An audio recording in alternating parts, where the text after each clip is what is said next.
फुर्सत से करेंगे तुझसे हिसाब है जिंदगी, फुर्सत से करेंगे तुझसे हिसाब है जिंदगी, उलझे हुए हैं हम अभी खुद को सुलझाने में। बताओ याद है।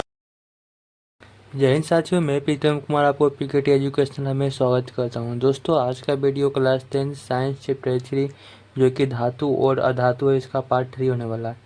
दोस्त, इससे पहले मैंने पार्ट 1 पार्ट 2 बना दिया। अगर आपने नहीं देखा है तो नीचे डिस्क्रिप्शन में लिंक होगा, उसमें जाके प्ले लिस्ट होगा, उसमें जाकर देख लीजिए।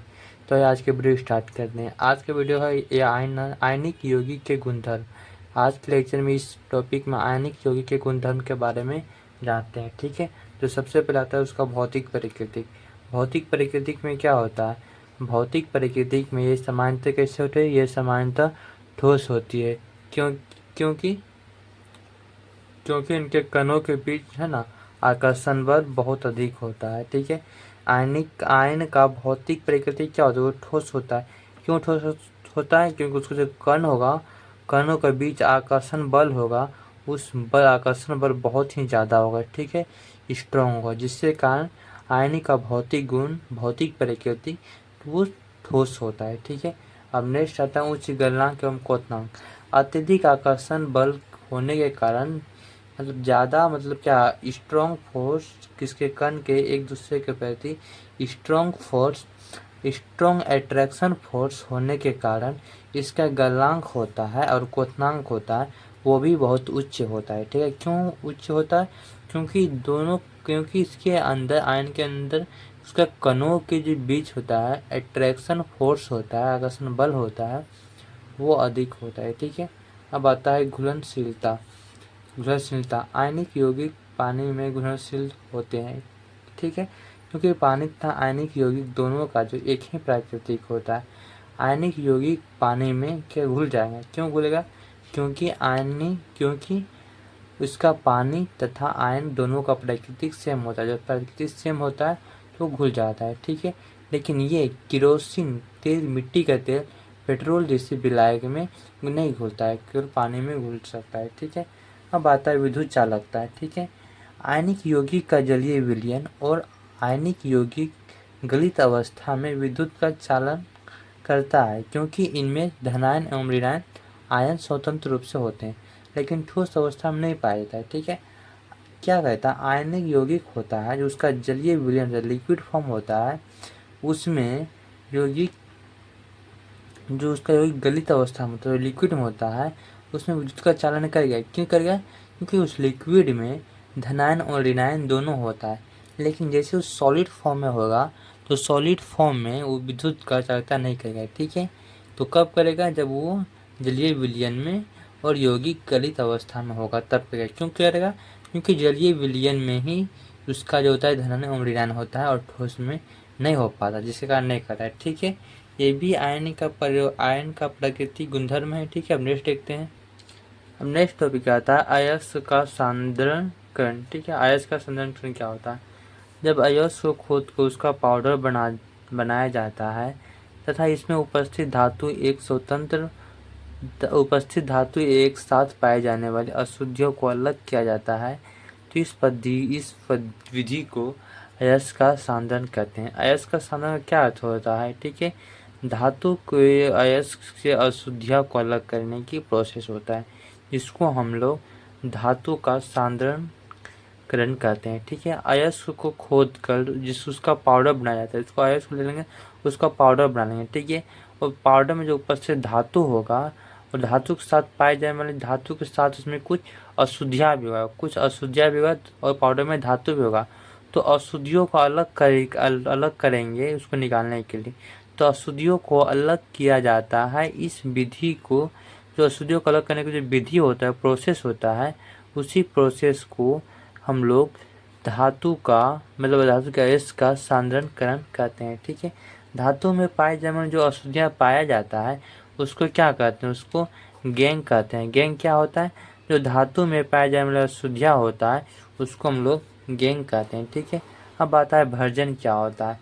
अयस्क को ऑक्सीजन की उपस्थिति में गर्म करना ही भर्जन कहलाता है। ठीक है, जो अयस्क होता है, ठीक है, अयस्क को क्या करेंगे, जब ऑक्सीजन की उपस्थिति में जब उसको गर्म करेंगे तो उसको हम लोग भर्जन कहते हैं, ठीक है।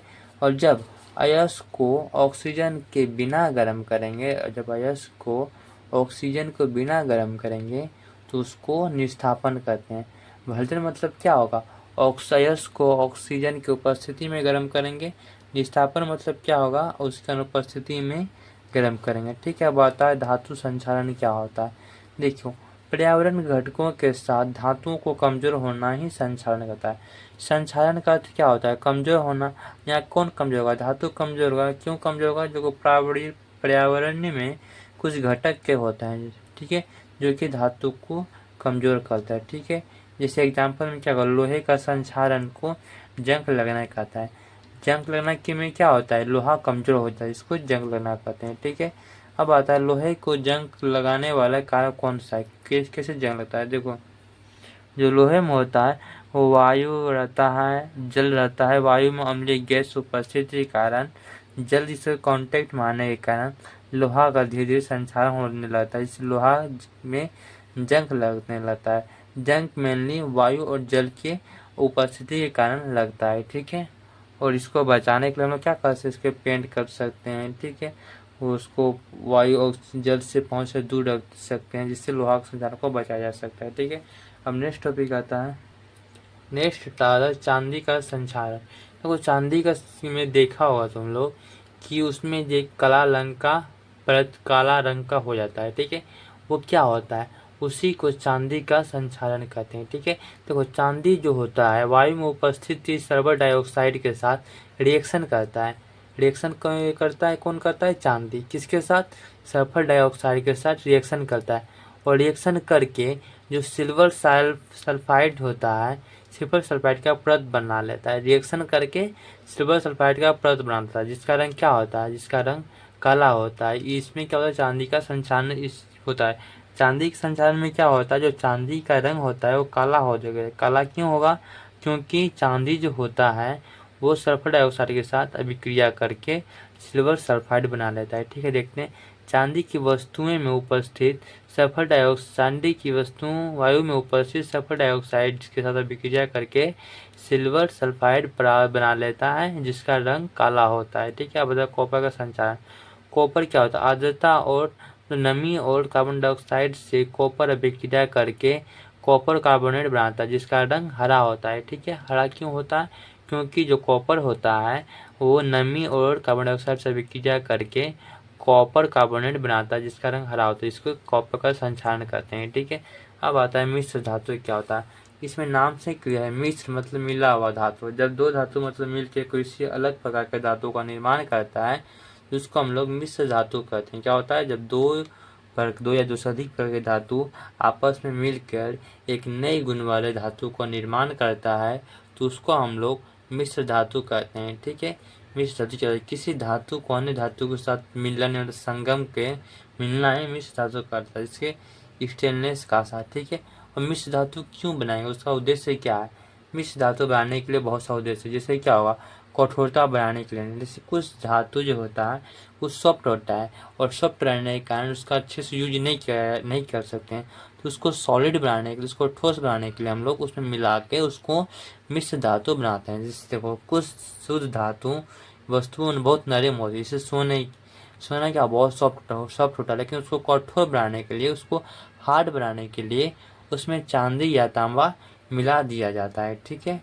और फिर आता है मजबूती बनाने के लिए, जो सॉफ्ट होगा वो क्या उस पर धातु जो उसका सॉफ्ट होगा, सॉफ्ट में टूट जाएगा तो उसको हार्ड, उसको स्ट्रॉन्ग बनाने के लिए उसको मिश्र धातु बनाते हैं, ठीक है। फिर आता है संक्षारण से बचाने के लिए। देखो, शुद्ध जैसे लोहा से मान से लोहा रहते हैं, ठीक है। लोहा में क्या आता है, जंग लग जाएगा, उसको संक्षारण हो जाएगा, और संक्षारण नहीं लगने के कारण हम लोग उसको मिश्र धातु का नहीं लगता। जैसे स्टेनलेस स्टील हो गया, ये क्या है, ये मिश्र धातु है, ठीक, इसमें नहीं लगता है।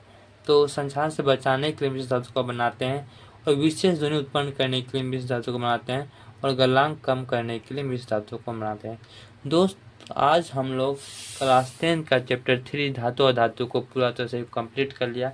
अब नेक्स्ट टॉपिक हम लोग अगले चैप्टर का होने वाला है, तो इससे पहले मैं आपको chemical reaction and equation complete कराया, फिर एसिड बेस एंड सॉल्ट करवाया, अब ये metal and non metal complete हो गया।